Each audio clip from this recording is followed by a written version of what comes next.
मुंबई देश की आर्थिक राजधानी, सपनों का शहर, लेकिन बीएमसी चुनाव 2026 से पहले ये शहर एक बार फिर सियासी शोर से घिरता नजर आ रहा है। घोषणा पत्र जारी हो रहे हैं, गठबंधन बन रहे हैं और बयान ऐसे कि मुद्दे पीछे छूटते जा रहे हैं। एमएनएस और शिवसेना यूबीटी के संयुक्त मैनिफेस्टो पर एआईएमआईएम ने सीधा सवाल खड़ा कर दिया है। वारिस पठान का आरोप है कि चुनाव से पहले वादों की बरसात होती है और चुनाव के बाद वही वादे सूख जाते हैं। सवाल सिर्फ घोषणा पत्र का नहीं, भरोसे का है। वहीं दूसरी ओर मेयर पद को धर्म से जोड़ने वाली बयानबाजी ने नई बहस छेड़ दी है। क्या मेयर किसी नारे से तय होगा या संविधान से? क्या पहचान धर्म तय करेगा या जनता का वोट? इसी बीच बीजेपी नेता नवनीत राणा के विवादित बयान ने सियासत में और गर्मी ला दी है। एआईएमआईएम नेता इम्तियाज जलील का पलटवार तीखा है, शुरुआत आप करो ना। ऐसे में धर्म बयान तंज के इस राजनीतिक तूफान में असली सवाल कहीं दबता नजर आ रहा है। सड़कें, पानी, अस्पताल और स्कूल। तो बीएमसी चुनाव 2026 में मुद्दा क्या होगा, विकास या विवाद? आज की हमारी खास रिपोर्ट में देखिए पूरी सियासी तस्वीर। दर्शकों, आपको बता दें कि मुंबई देश की आर्थिक राजधानी, जहां हर गली विकास की कहानी सुनना चाहती है, लेकिन सियासत बार बार उसे धर्म और विवाद की गलियों में ले जाकर खड़ा कर देती है। बीएमसी चुनाव 2026 से पहले सियासी पारा अपने चरम पर है। एक तरफ एमएनएस और शिवसेना यूबीटी का संयुक्त घोषणा पत्र, तो दूसरी तरफ एआईएमआईएम की तीखी प्रतिक्रिया। मुद्दा सिर्फ मैनिफेस्टो का नहीं, सवाल भरोसे का है। दर्शकों, आपको बता दी कि एआईएमआईएम के राष्ट्रीय प्रवक्ता वारिस पठान ने एमएनएस यूबीटी के संयुक्त घोषणा पत्र पर सीधा हमला बोला है। पठान का कहना है कि चुनाव के समय बड़े बड़े वादे किए जाते हैं, लेकिन सत्ता मिलते ही वही वादे फाइलों में दफन हो जाते हैं।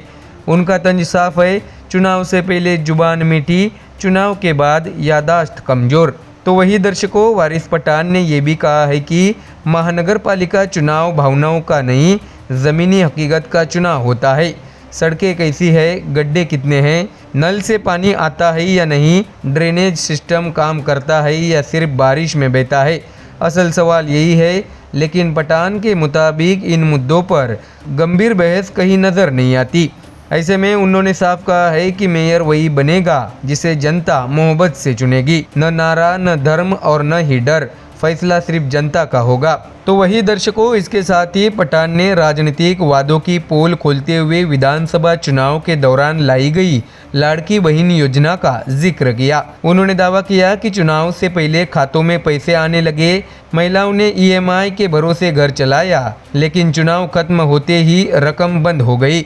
आज भी एआईएमआईएम को महिलाओं के फोन आ रहे हैं, पैसे कहाँ है? पठान का आरोप है कि वादों की उम्र सिर्फ वोटिंग डे तक होती है। ऐसे में दर्शकों, इस सियासी घमासान में सबसे बड़ा विवाद तब खड़ा हुआ जब मेयर पद को धर्म से जुड़ने वाले बयान सामने आए। आई लव महादेव बोलेगा वही मेयर बनेगा, इस तरह के नारों पर वारिस पठान ने तीखी आपत्ति जताई। उन्होंने सवाल उठाया कि अगर आई लव महादेव बोलने वाला मेयर बन सकता है, तो आई लव मोहम्मद बोलने वाला क्यों नहीं? इसके साथ ही उन्होंने दो टूक कहा है कि संविधान में कहीं नहीं लिखा है कि मेयर किस धर्म का होगा। खान, पठान, शेख, सैयद, अंसारी, कुरैशी सब इस शहर के हैं और कोई भी मुंबई का मेयर बन सकता है। यहाँ तक कि एक दिन हिजाब पहनने वाली भारतीय मुस्लिम महिला भी मेयर बन सकती है और यही संविधान की ताकत है। ऐसे में दर्शकों, पठान ने यह भी याद दिलाया है कि देश में राष्ट्रपति, उपराष्ट्रपति और सुप्रीम कोर्ट के चीफ जस्टिस मुस्लिम रह चुके हैं।